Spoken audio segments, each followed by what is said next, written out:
I mean, I feel like this is earth-shattering in a really good way because people don't typically learn history through dance, right? That's not a common occurrence or lens. And how exhilarating for the kids. Well, and what's really cool is that what you realize through our show is that dance is the result of history. Welcome back to SmarterWellth. This is the podcast where we talk about real life. We talk about real change and how to navigate it all without losing our minds. CeCe, what a pleasure to see you again and sit and visit. Yes, thank you for having me. Yeah, awesome. You have such a cool story and what you're doing today in your life and your past experience. I feel like it's such a beautiful story to tell, and I'm grateful that you're willing to share. Yeah, no, I love that you've given me this opportunity to share my story, and what you do and what I'm doing align really well. So I think this is just so awesome. And thank you for that intro. That was bomb. Well, it's you, first of all. Two, I think we just need to start with the whole balance, right? I mean, to your point, like that's a very thick statement of all the things that you do and you juggle and you do it well. And you look so calm and poised on the outside. So I'm a duck, like someone said. I'm like the duck paddling underneath. And you look like you're just barely scooting along the pond, easy. Meanwhile, your feet underneath are going a million miles an hour. That's me. Yes. God, that's how I feel like so many of us ladies feel like that from time to time. Hopefully not all the time, right? But no, not all the time, but definitely seasons. Like seasons is like one of my themes of my life. This is just a season, Sometimes that's what we need to remind ourselves about, right? To kind of get through that. Absolutely. Well, let's start off with talking about all the hats that you wear. I would love to understand, number one, about your business. So what does that tell us about your multi-businesses? And then we'll get into the balancing of the multi-business and family life. Yeah. So multi-businesses, I really run two main like entities is what I call them. I would guess I'd say they're all housed under CeCe Marie Dance. But so one business that I run is called The Vibe, and it's pre-professional training for adult dancers who are over the age of 18. So in Northwest Arkansas, there's like nothing for you once you turn 18. And so I started this business because I became a mom at 19, actually. And I realized like, okay, going to New York City may not be, or California may not be what's the best for me. So how do I like cultivate that here? Absolutely. And I spent a lot of time in LA and New York, like in those scenes and studying them, and have cultivated that here. So that's one entity that I'm really passionate about and really empowering people, moms, dads, people out of college, in college, that like you can have a future in dance. Just keep training, and we're the training hub, Sure. Yeah, and so that's one, and like we've got a lot of cool projects. We have a fashion collection dropping. We have an event with the Momentary, which is a contemporary art museum here. Oh, wow. Yeah, we do stuff with Walton Arts Center with we're kind of getting known in our community. And then the other entity I run, which is another huge like part of my story and my heart, is called Rooted Movement Collective. And the work we're doing is really centered around racial justice and being an ally for Black and Brown liberation, Black and Brown people, and just their story, their history. And so we have a show that we tour. It's an hour-long dance performance that takes you through 300 years of history, American history. And in that, we bring it to life. It's bodies in front of you dancing the history, because dance and history are completely woven together. And then we do residencies inside of schools. So we've been to the Kennedy Center in DC to present our work. And then we've been to Texarkana. We have great relationship with them and their schools. And schools like elementary schools, middle schools? K-12, yeah. Okay. So like Texarkana Regional Arts and Humanity it's called TRAC. And Okay. Texarkana Regional Arts and Humanities Council. We have a relationship with them from DC, actually. They met us there, Wow. and we just happen to live in the same state. And they bring us out every semester, and we work in their schools. So we'll go in one school for a whole week, and we'll perform and then teach every single kid. And so we get to like impart our heart to them, and it's really healing work we're doing. So sometimes we'll go into the most underprivileged schools and work with them, and dance is healing. Yeah. Absolutely. So we tour. We're going on a tour the next 2 weeks with Walton Arts Center. So we'll be in every middle school or several middle schools in Northwest Arkansas. So yeah, we reach like 4,000 kids a year. That is amazing. Yeah. So, telling this story, you're focused more in an underprivileged environment. And you mentioned that the history, it's an American history, it's an African American history story. Yeah. Sorry, cough. Yeah. So basically, our mission is to show everybody that Black history is American It's history, American and why have they been divided, and why aren't the other races seeing Black and brown history is just as important as our own? Why are textbooks dividing that? So it's really activist work that we're doing, but we're doing it in a way that is careful so that we can go into these institutions and talk about it. And really, so what we say is that we are reframing American history through the lens of African American social dance. But in reality, like, you're learning the history of America through a different lens than what your textbooks are telling you. I've never Yeah. heard that before. I mean, I Yeah. feel like this is earth shattering in a really good way because people don't typically learn history through dance, Yeah. right? That's not a common occurrence or lens. And how exhilarating for the kids. Well, and what's really cool is that what you realize through our show is that dance is the result of history.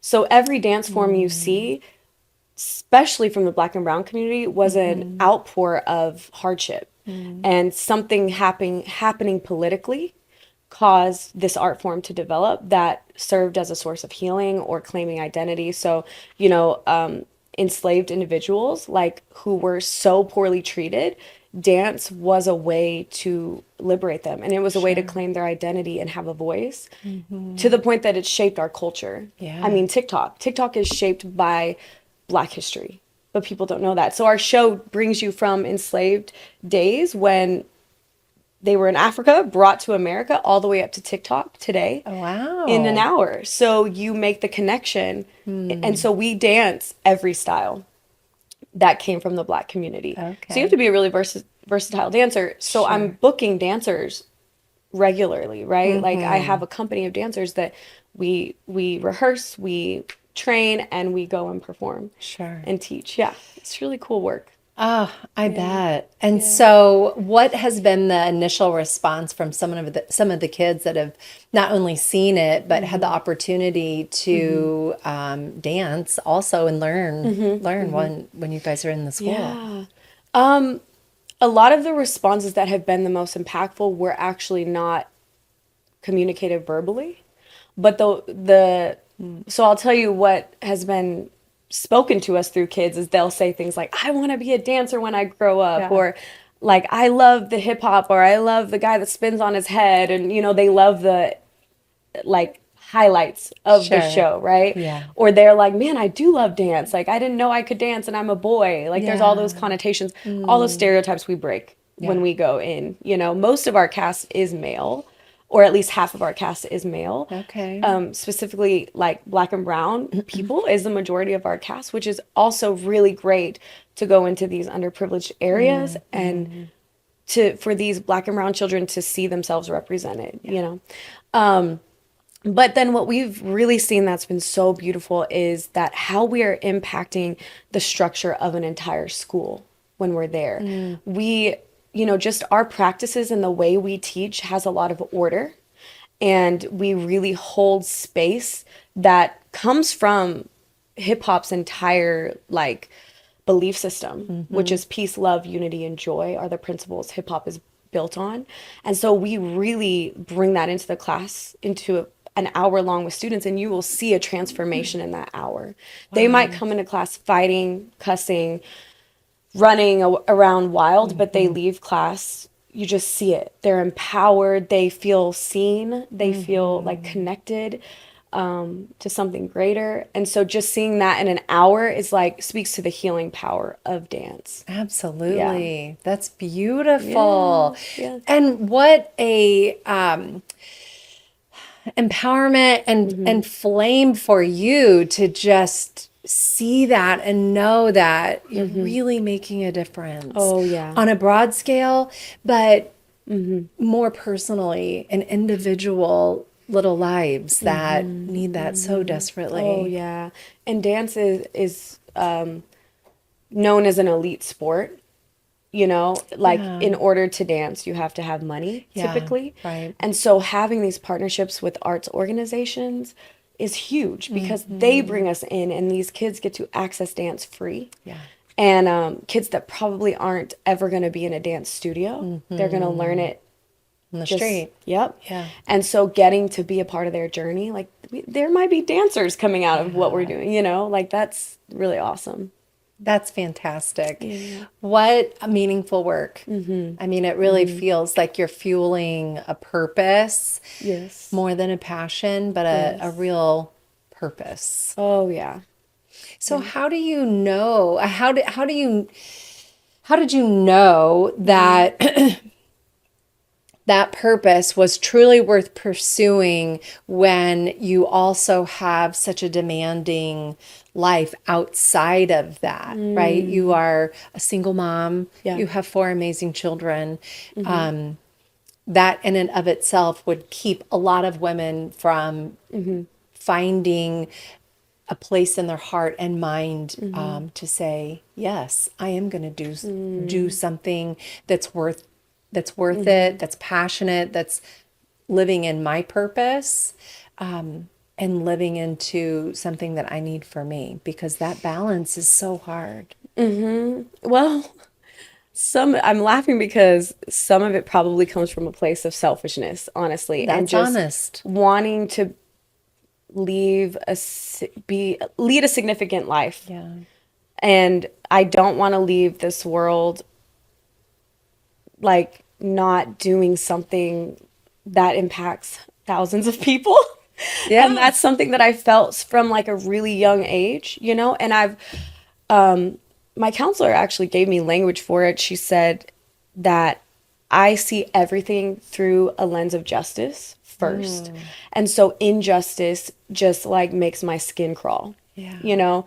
And probably because I was raised by a single parent and I grew up with an incarcerated father and I saw injustice. I felt it firsthand growing up. The injustice of poverty, the injustice of being seen as less because you don't have money or because your family is broken. And then being a single mom myself, the injustice of the invisibility of us and the judgment. Like, so injustice is really the motor that like runs me and wanting to be like have a significant life. But also just the way that my life was impacted by the Black community. And then I went to get a degree in it, and just studying it was like, whoa, this is crazy. Wow. And people need to know this. And dance has a huge role in shaping American culture, but yet we don't credit where it came from. Yeah. And so just feeling like if I'm going to be here, if I'm going to get this degree, if I'm going to want justice, why don't I do it through the work that I'm already doing? Like, I love dance. Why not do something meaningful that also impacts my kids who are Black, half Black children, you know, like, yeah. Absolutely. So I want to go back to something, because for any listener that's just listening and not seeing us, you're as white and blonde hair and blue-eyed and beautiful. So have you felt discriminated against in that community? Did some people think, well, why, you're a white girl, How do you know what it's like to be Black? Why do you care? Oh, that is a big loaded question. Yeah. Yes, I have. And it's actually been difficult to justify myself taking up space in that realm. And I am very careful about, like, since I am a leader of this company, I'm very careful about, like, the decisions that I make. And I have a really good friend who is in a leadership role of this company, and he is, he's Black. And so I always listen to him and what he thinks. Yeah. And we have the hard conversations about, okay, but I'm white, so how does this company evolve? Yeah. What does it mean? And I've definitely, yeah, like, when people see me, they automatically have thoughts about me all the time. Right. All the time. But, like, I do take the opportunities to talk to them when I can about, like, where I came from, and Because that also, experience matters. Yeah. And that has shaped you very differently. And I think it shows that so quickly people can just judge the outside, right? There's so much to all of us that just by getting their eyes on you, they might not think you know. But you do know. And when we go out of state or when we travel, like, I don't have my kids with me. I don't have, I'm also a little bit Lebanese, but nobody knows that. Yeah. Right. I just look plain white. Yeah. And so, and my family, they were immigrants here, So, yeah, like, it is a little bit tough. And I do feel that pressure to, like, let people know. And so I definitely battle with that. Like, okay, CeCe, you don't have to explain yourself. Yeah. You don't, but that is also why I make sure I do the work. I got a degree. Not only did I grow up in the culture, but I went and got a degree, and I've studied these dance forms from the lineage of the people that created them, so that I'm coming with that knowledge, and if anybody has an issue, I have a degree. Yeah. I have, Right. I mean, outside of life experience, it should be enough, right? And because you're passionate and you're fueled by that passion and purpose. Yeah. I think it just lends itself to a bigger story that no matter who you are, what color your skin is, whatever you feel God has placed you on this planet to do, and the purpose you are driven by, that's your story. Yeah. And tell it. It doesn't matter what everybody else thinks about you or where they think you need to plant yourself or not plant yourself. Absolutely. You are living it. I mean, you're absolutely living it. And it's not easy. Like, you have to stay sensitive to people's opinions, and, it doesn't matter what your intention does matter, but really you do have to think about, what are other people seeing here? Is this white savior mentality? Is this, like, I have to think about that stuff and really check myself. And at the end of the day, like, this is my way to be an ally for that community. This is paying my friends, right? It's paying the bills of my friends. Yeah. Like, how cool is that because I'm good at developing structures and I got this degree, I'm able to now pay the bills of my friends and take them on tour. And yes, this is not necessarily my history, but it is. Yes, it is. Black history is American history, and that is the lesson we're leaving with them. So I have to, like, check myself regularly and stay really sensitive to the work. What is happening to the Black and brown community politically right now? And how is the work we're doing connected to that? How are we evolving our work so that it, honors whatever's happening, or it's complementing that or standing up for that. So, just like, even with the undocumented individuals, like, and the deportation, all that happening, and the stress within that community, like, we're doing work that is connected to the Black and brown community. So how are we addressing that? We have to think about that on a large scale. You probably never thought you were going to get into politics, and all of a sudden, right? No. Here you are, maybe a little, Yes. a little more there than you thought. Yeah. So let's put the mommy hat on then for a moment, because living in your purpose as you are so beautifully and being driven to do amazing things, how do you balance being a mom? Yes, that is hard. That's actually the specific like moment in time season I'm in right now is very hard. Because it's February and it's Black History Month, and this is when our company goes on tour, and this is when all the projects I'm doing for the next 6 months launch, which is 7 projects, right? Maybe more. That Wow. all matter. So Yeah. as of today, I'm really, really struggling with that. Because it is very hard to be in both fields. Like I don't have a partner that can pick up the slack for me and say, "Hey, it's okay, like work really hard this month and then we'll go on a trip next month and you can get the time with the kids." Like that would be ideal, right? But I don't have that. So I have to stay sensitive. And I think that is very hard when every single day I have a lot to do. Yeah. And I have people leaning on me and deadlines to meet. So but that is one way. Like right now I'm working like 60, 70-hour weeks, and my kids feel that and I see how they feel it. But making a plan of like, okay, how am I going to spend time with each individual this morning or this week, and like look them in the eyes and let them know I love them, or praying with them at night. I try to do every night. Yeah.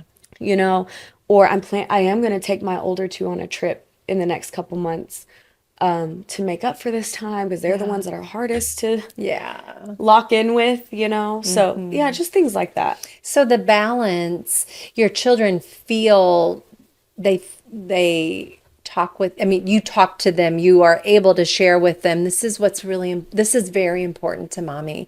I love this work. I'm teaching you to follow your heart and your passion while not negating responsibility, right? You can do both.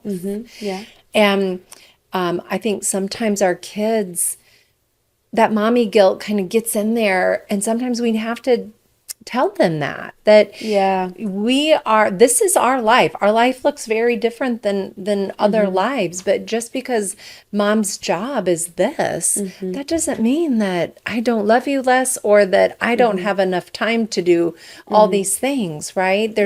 There's always a balance. Sometimes there's an imbalance, and it's important, right? As we are juggling so many things,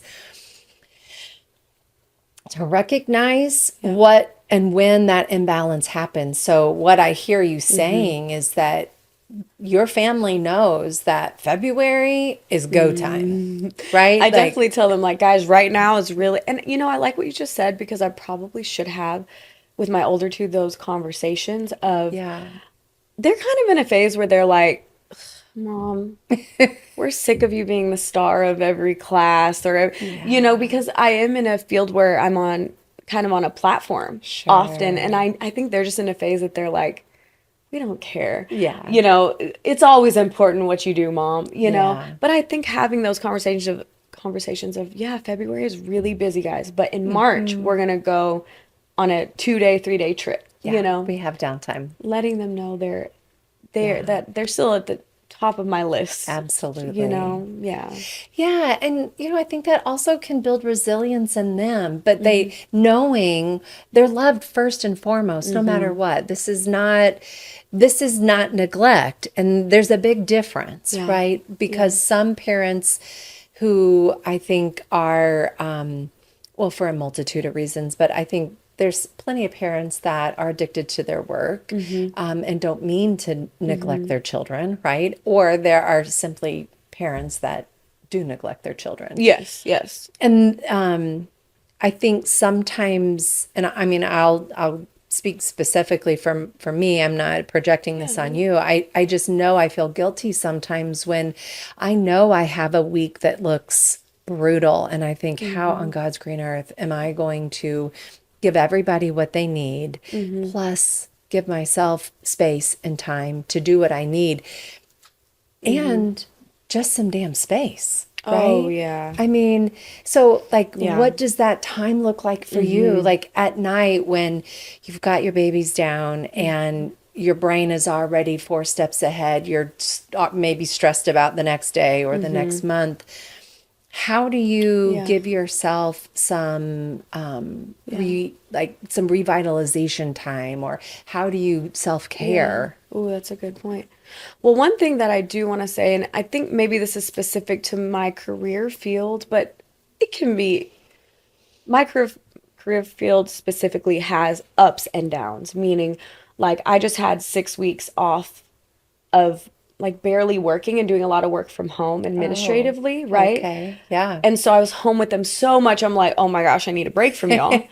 And then now, in the last 3 weeks, I'm gone one whole week. Yeah. And then I'm working 60 to 70 hours. So Yeah. it's very bipolar. And it lends me to think of you can have it all, but not all at once. Yeah. And so it's like, okay, last month I was home with them every day, pouring into our relationships. This month, I'm gone way too much. Yeah. But also that is our balance in the scope of a year. It's like, oh, okay, you're with them this much, Yeah. it's very up and down. But I think, man, that's a hard question because I'm not doing a great job at this right now. But as far as Well, self-care, that leans into we're not yeah, perfect, yeah, right? Right? I mean, there's yes, no way we're ever going to be able to do it all. So, no, yeah. But I do like I tend to have like a book on Audible that I'm reading that is always like self-development, yes. or like I'm reading a book about being a creative artist and how to like develop your flow of creativity. Those things Yeah. really do pour into me. And then developing work is like so soul filling Yeah. because I like to develop like, like dance works from a perspective of like, what am I going through right now? And it's like therapy. So I get to spend hours creating, but from a place of like what I really feel. So that is Yeah. my self-care is when I get to create Yeah. work, yeah. That's kind of a dream, CeCe. I mean, I don't think a lot of women on a day-to-day basis really work in what feeds them. I know. Really what feeds them. I know. And I watched my mom like literally put everything to the side because she was a single mom too Yeah. to raise us, and she just worked jobs that she wasn't passionate about, and just the sacrifice I Yeah. watched her do. And I think that's part of my stubbornness is that I don't want to duplicate that.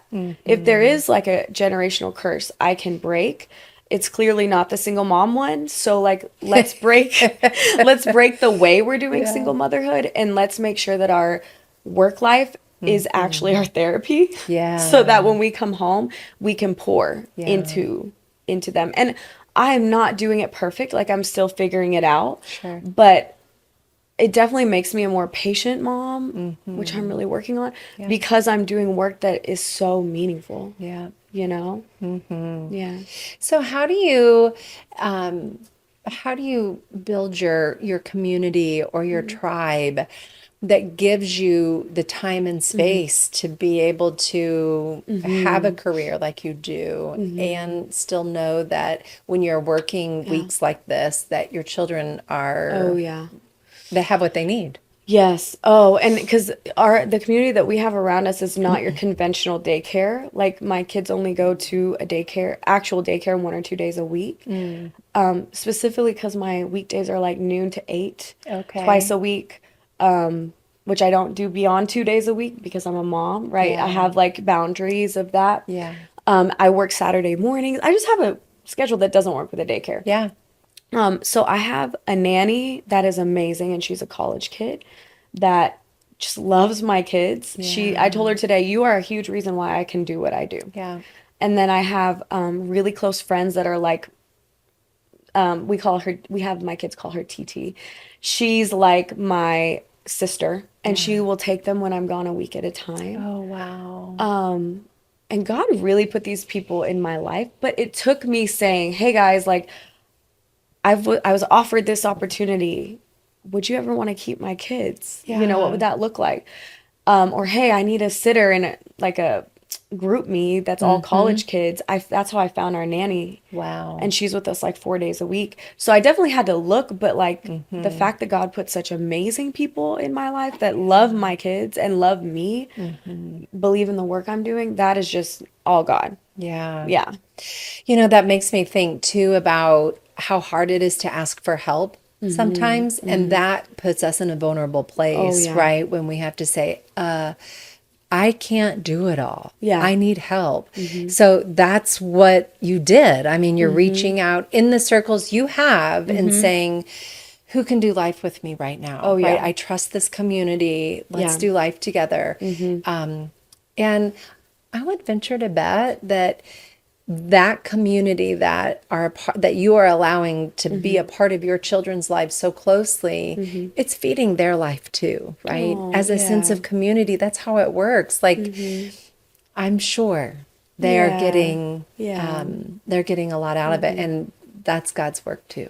Yeah, and that community specifically that I have around me they verbalize it a lot. They'll be like, I love your kids so much, or like, this is the highlight of my week, or we love having them. Like, they let me know a lot, so I don't feel like a burden, and I've had seasons that I feel like a burden, but I don't right now. And I feel like everybody gets what I'm doing. Yeah. And they're like, yeah, we're all for you. Yeah. And letting them, like, just woman to woman, like, is that also not hard sometimes? Like, when things, like, you ask for help and then people show up happily to be there with you, for you in that season. Do you ever feel like, whoa, do I deserve this? Or how is this really okay to accept this? Yeah, I've felt what it means when you let people in is that they're going to see your mess, and they're going to see your brokenness, right? They're going to see like what you're like when you're stressed, when you like at the end of your rope, and that's very hard to be that vulnerable. And so I found myself apologizing a lot. Like, I'm so sorry you have to see my house like this. I'm so sorry, but I'm really stressed today. Or like, like they have to see me like cry or yell or, and that's what's hard is actually taking off what the world sees, taking that mask off and being like, I'm actually really messy. I'm actually really unorganized right now, So I think it's less about being like, do I deserve this? And it's more like, are they still going to love me if they see like the reality? Because like I'm a leader out here into the community, but I have messes too. I fall apart too. Absolutely. Oh, I think we could probably like separate a whole conversation on that piece too, right? Yes. And I feel like if you don't mind, Please. I want to speak to single moms because I think that is something that I've had the most resentment about. Yeah. Is like your personal life is not as personal anymore. When you have the marriage unit, it's like you guys deal with your problems and your shortcomings together, and you have this like safe wall built around you. The rest of the world doesn't have to see your issues, right? When you're a single mom and you lose that whole pillar, if you really want to do something meaningful with your life and not sacrifice everything to raise your kids completely alone, meaning you let a community in, they are now going to take that space of a husband in a sense, and they're going to see your mess.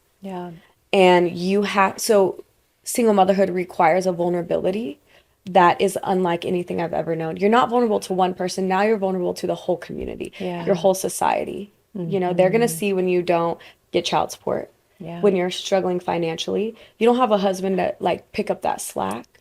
So I've had a lot of resentment about that. There's been times that I'm like, if I wasn't a single mom, no one would know this about me.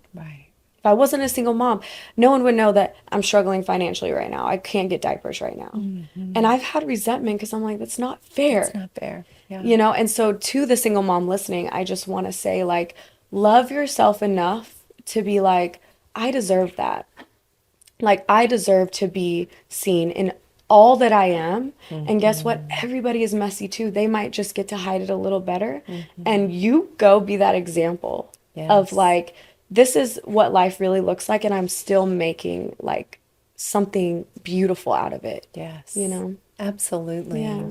I mean, I've been a single parent, CeCe, and you're exactly right. The resentment, if we don't put it in check, can take us to a really bitter place. And I think part of that is I don't want to be the mom and the dad, and my kids deserve to have a present, good father, right? This isn't what I signed up for. Yep. This is not the plan. This was not our plan. No.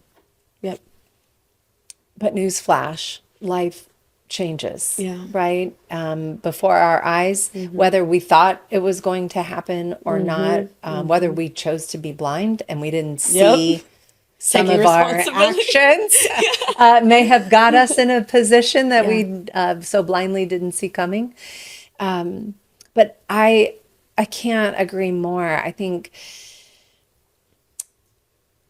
there was shame with being a single parent. I can remember, and this is so ridiculous, but I can remember being fairly newly divorced and not having a wedding ring on, and I personally could see the indention still in the tan line on my finger from the ring that sat there for 14 years.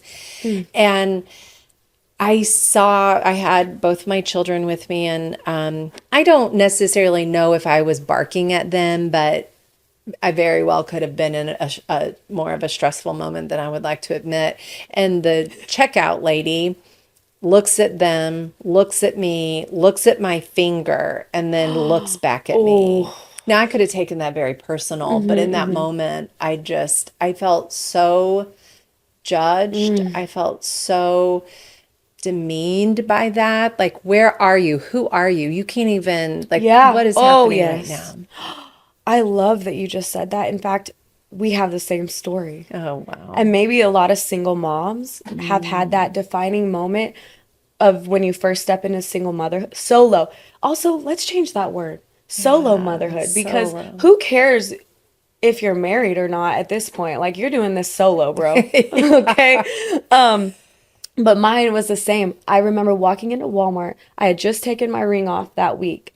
Had the tan line. And being with my kids, and I was pregnant and had 2 kids with me. And I just remember being so full of shame walking into Walmart. I don't even know if anybody looked at me. I just remember being like, I am a solo mom, and I'm so embarrassed that this is my life. And it was in Walmart. So weird that it's in a store. So weird, right? I think that's just one of those very public places. You can't hide from it. We can hide from it in our own house. Right? Or in a safe place. Yeah. But not out in public. It seems very visible. Yeah, that is tough. I think one thing I would just really lean into with any single mom out there is that it's not all your fault, first of all, right? Because a lot of times we have these feelings that if I could have just done more, if I could have done different, if I would have just made this sacrifice or this decision, maybe I wouldn't be here. It's not all your fault. Nope. It's not one thing. It's so true. Yeah. And finding people that see the world similarly, right? I think we've talked about we know about healthy boundaries, right? Well, I hope most of us know a little bit about healthy boundaries. But I think that finding that community and that tribe when you really are leaning into the awareness of, I'm alone. Man. It almost feels like you against the world when it doesn't have to feel that way. But finding people and being open to people in that stage of life that you need to do life together. Don't go it alone. Right? Man. I'm glad you said that. Because you can't do it alone. Society is not set up. We are in a patriarchal society. And being a solo woman, raising kids, it's not designed for you to succeed. It's just not. Even the work schedule is designed around the man working or one person working and one person at home, 8 to 5, the whole 8 to 5 thing, that doesn't work for a solo mom. It just doesn't. It doesn't. And I'm supposed to do that and come home and cook and clean and never smell like onion rings, as Boosie said. You should play the rap song right there. But yeah, it's just like, it's just honoring the fact that, okay, society is not set up with me in mind. When they were setting up these structures of how this would operate, it was not, okay, what does a single parent need? Yeah. And you're a woman. Right. So you already have some things stacked against you, so there's a lot of dismantling this systemic oppression that you have to do as a woman. Yeah. Especially already as a woman, now you're a mom doing it alone. So knowing that and just giving yourself grace because of that, and finding the people that are like, I know the boat you're in, like, let me help you. Let me help you. So important to succeed. Yeah, I remember looking around, and even within my close friends, within my family, and even my church community, I was the only single person. Wow. And that changed over a little bit of time, but I just was like, oh my gosh, like this, it felt so unbearable. It just felt so unbearable at that moment. And it just made me feel like a failure. Right. But clearly that was my own personal journey that I had to wrestle with my own self-awareness and make sure that my worth and identity is not tied to being divorced and being a single mom. Those are true things about who I am, but that's not who I am. Yes. Right? And like seeing it, I felt that shame too. And I have felt a very distinct shift. I've been a solo mom for 4 years now, and I remember feeling the shame, and I remember deciding, like, shame off me. And it is when I became pregnant, basically did the one thing you don't do, which is like go through a divorce and get pregnant right away by someone else. And I was like, okay, the world is about to hate me. So, and I am a rebel inside, and I'm thankful God put that inside of me because he knew I needed it for this life. Is like that whole seeing things through the lens of justice, like that makes me kind of a rebel. If I feel or see injustice, you're about to get a little bit of attitude from me, Yeah. And so I'm thankful though, because I have that attitude now. Like, if I went to a Bible study and every woman in the group introduced themselves, and the first thing they said is who they were married to. Oh. And I was like, oh, okay. When it gets to me, just wait. And when it got to me, I was like, well, I'm not married, and I'm a solo mom of 4 kids. And I was very like abrupt. Yeah. Like, let me just stop this because this is not okay. Yeah. I'm sorry that you identify, your whole identity isn't who you're married, but it's not here. Yeah. And I know that sounds a little like abrasive, but that, a lot of our society places for women, we feel pressure to be married, and that our whole identity is wrapped up in that. And I am like on a mission to like break that. Wherever I'm at, that's not okay. Yeah. And like, yes, if I meet someone that God puts in my life, like I will like honor marriage and my husband, but that is not everything for me. Yeah. Yeah. No, I think that's so important. I mean, even in the big scope of things, as we are talking about balancing everything, we have to be who we are first, right? And we have to live fully and be whole first as CeCe and Jill and the woman that we are born to be before we should be married, before we should be mom, before we should be best friend or whatever. And leaning into the being whole first before relationship is, I mean, and we're not taught to be whole in like American society. We are not taught like, here's all the things that you should figure out about yourself. I think even in the church, they kind of fail us in some ways, unless the church is super intentional about teaching women like, be whole. What does whole look like? And so I think a lot of us are marrying people without being whole. Oh God. And then bless we're too America. scared to leave. Yeah. If it comes down to it, because we don't know ourselves without it. It's so true. know? I mean, I think that goes back to just having, I mean, because we are both believers, right? Uh-huh. I mean, so for those that might not be, but for us, I Yeah. know, knowing that our identity is rooted in Christ first, and that's what First. creates that wholeness Yeah. first and Absolutely. foremost.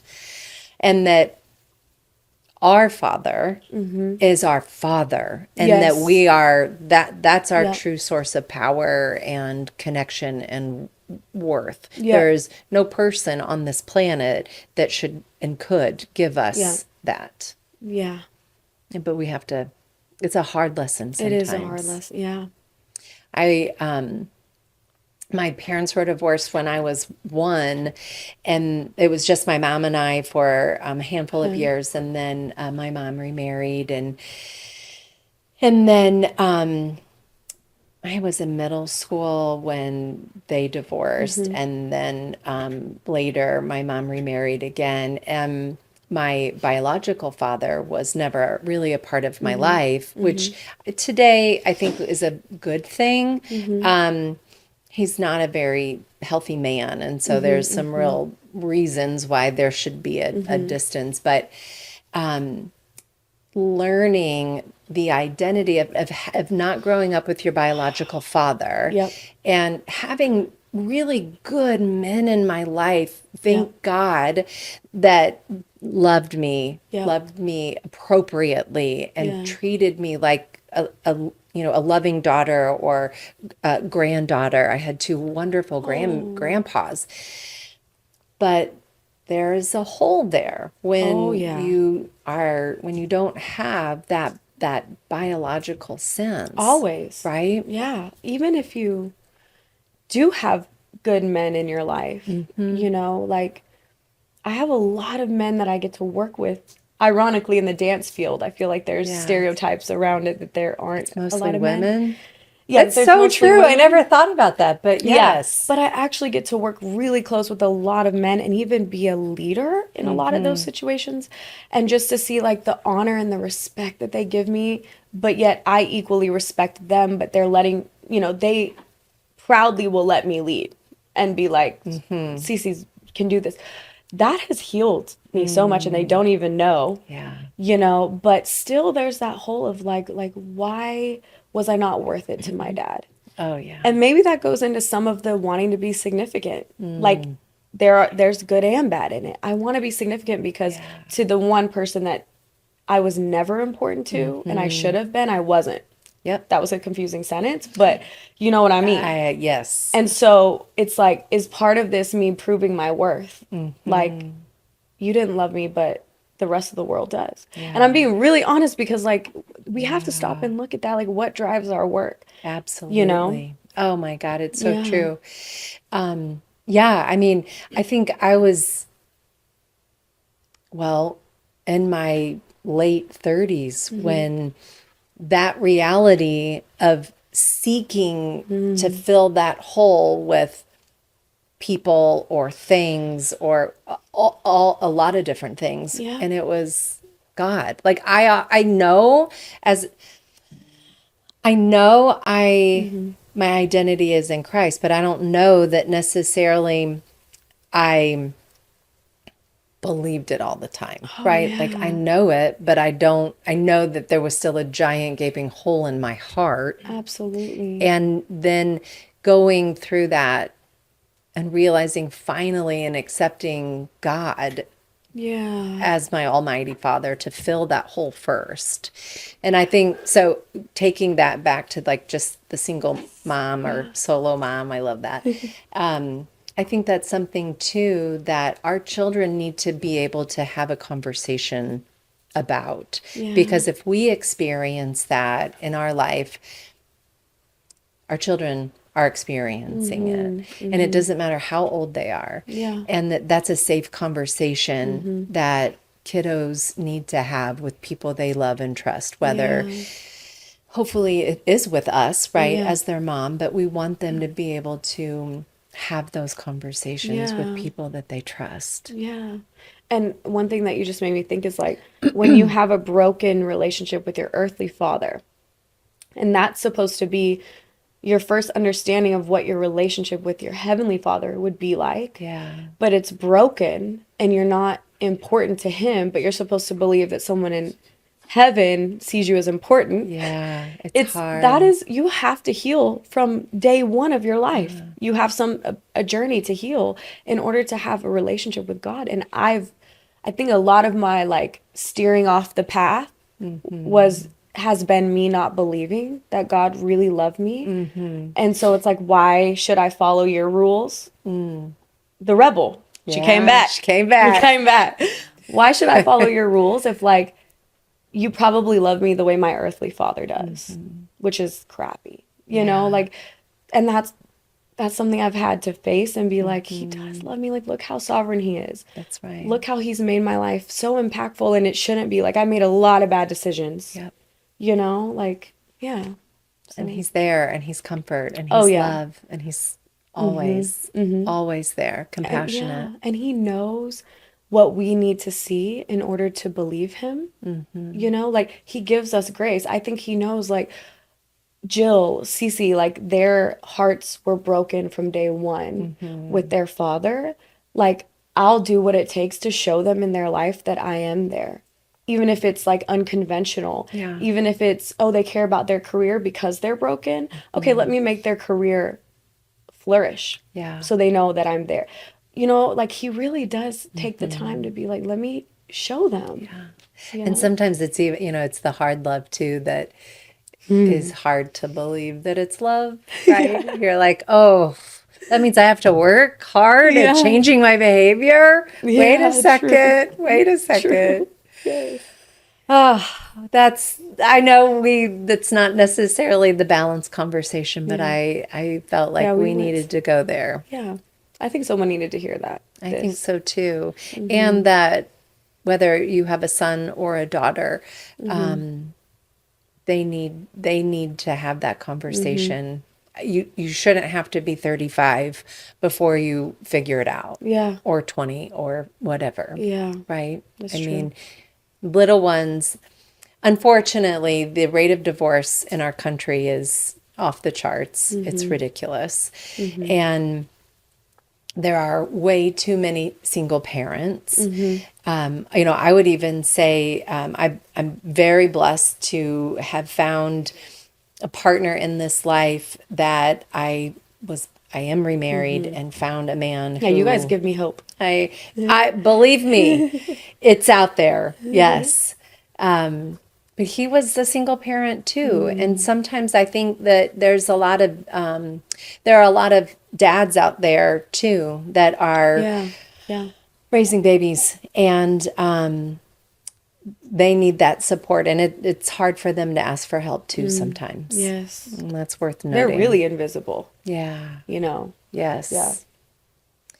So when we go back to, I mean, I know we've talked a lot about lessons and learning some lessons the hard way and talking through balance, but would you say there's any one lesson about balance that you've had to learn the hard way? Oh, I think realizing that balance is something that is not going to come easy to my life. I've formed ways of operating.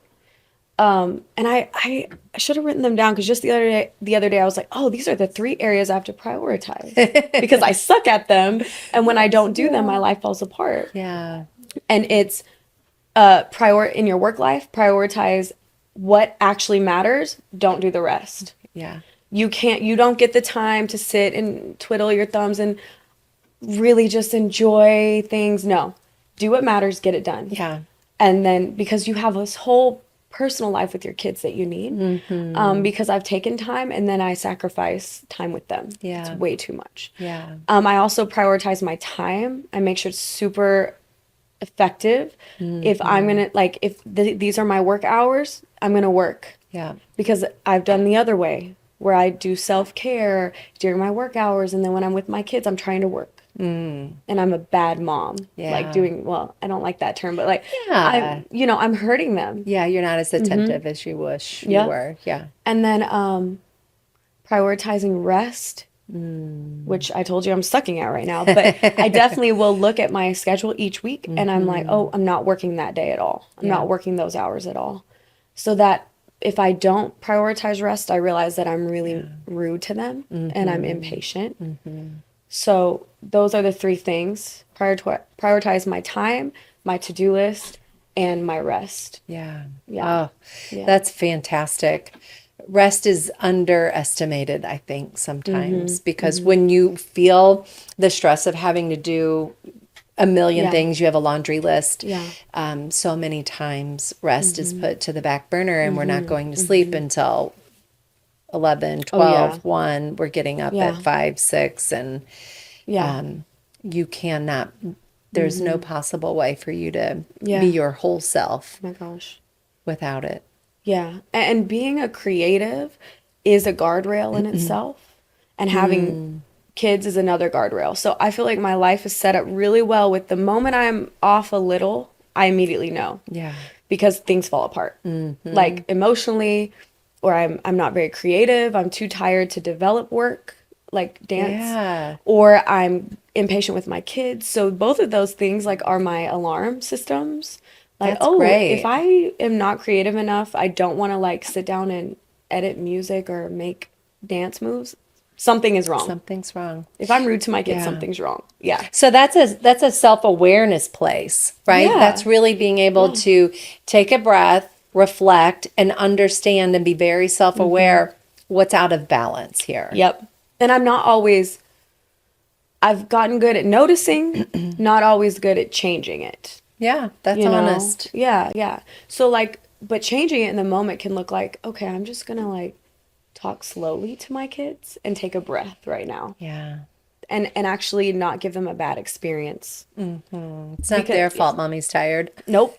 I chose this life. Yeah. Yeah. Exactly Yeah. right. So as we wrap up our conversation, which I think has gone many different ways, and I love where it went. I think, if I'm honest, I was going to go somewhere else with this conversation, but I think that God took us where we needed to go, and that's a beautiful thing. I agree. So just to leave the audience with one piece of advice, if you could go back to start this journey over, and would you do anything differently? Oh, that's good.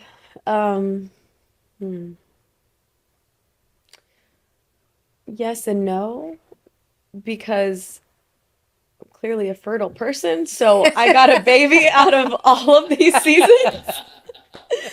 And I think God did that on purpose, because he's like, I'm gonna he make sure did. you don't regret any of these terrible mistakes that you're making. Yeah. So yeah, so that would be my no part, is like, I wouldn't know any of my 4 people that are so cool. They're each so cool. Or that God trusted you to be their mom. I know. I don't know what he was thinking.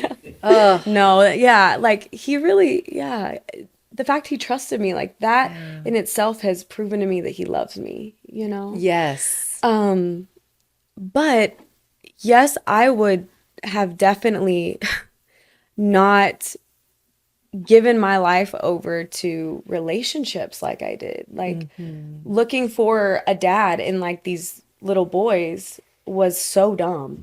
And I wish I would have known my worth, or just been like, maybe CeCe, you don't do that today. Sure. That's fair. Like, That's your adult self talking to your like, why younger don't you self, see for what happens sure. if you like finish your dance degree and don't get pregnant? Like, let's just try that. Cause effect, Yeah. right? Yeah, absolutely. Yeah. I think we all have a laundry list of those. Yeah, but God turns everything for good, and he really does take ashes and turn them into beauty. And like, I am a walking billboard of that.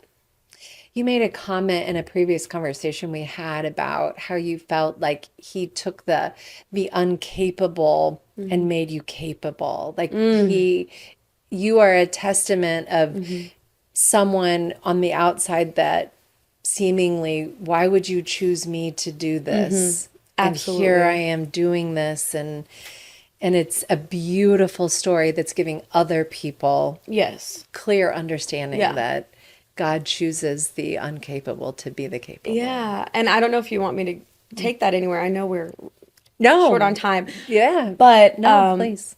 in order to get yourself where I got myself, you've got to make some crazy immature decisions, to be honest. Like, and I realized that I really lacked boundaries in order to end up being a single parent. Now I'm pregnant with not now, but I found myself, I'm a single parent of 3 kids. Look who I married. Now I'm pregnant with someone else's child and we're not together. What in the world? Like, you've got to have some deep brokenness to make those decisions and be reckless. Yeah. You know, and realizing that God still has made me a leader. Yeah. Right. But yes, I have done the work of looking at myself, holding myself accountable, and making the tough decisions. You know, I could have had an abortion and no one would have known what I did. Right. No one would have known. But I was at the crux of that decision. Yeah. Of what am I, not that I personally do not like abortion, but I've had such scary instances happen that I had to sit there and be like, what am I going to do? The whole world's going to hate me. I don't have money. I'm going to be poor. How am I going to dance? Like, that's my whole career, you know? And deciding, like, God, at the end of the day, like, let your will be done. At the end of the day, this is for you. Like, I want you to have the glory. I will do this if you get the glory. I will go through with this, like, pregnancy if you get the glory. It makes me want to cry because it was so scary. And just seeing how he not only, like, took me through those times and allowed me to go through the darkness, and he gave me visions in the darkness of my life. He gave me, like, where I needed to go after that. He said, he showed me that, like, my life was not over, you know? And, like, for him to do that is, like, so healing. Absolutely. You know? Absolutely.